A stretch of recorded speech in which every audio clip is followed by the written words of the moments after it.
छौरी महारी चिला मजा के दोसर माल पटही बौगे छौरी महारी चिला मजा के दोसर माल पटही बौगे छौरी साई रिकॉर्डिंग स्टूडियो दिल्ली। पटही बौगे छौरी महारी चिला मजा के दोसर माल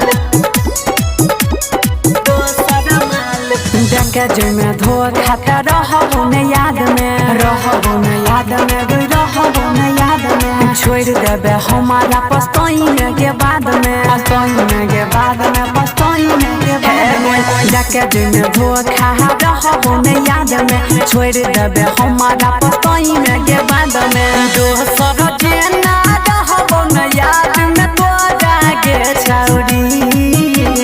दोसर जेना रहबो न याद में तोरा के छौरी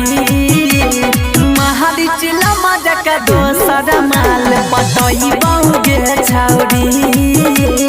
महारी चिला मजा के दोसर माल पटही बौगे छौरी महारी चिला मजा के दोसर माल पटही बौगे छौरी पटही बौगे छौरी महारी चिला मजा के दोसर माल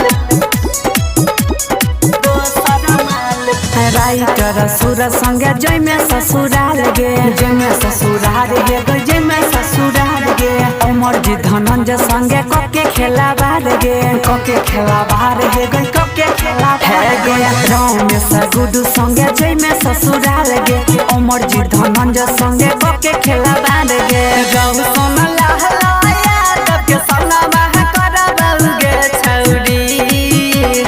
रहु सोन लहलाया कके सना मह करबल गे छौरी महारी चिला मजा के दोसर माल पटही बौगे छौरी महारी चिला मजा के दोसर माल पटही बौगे छौरी साई रिकॉर्डिंग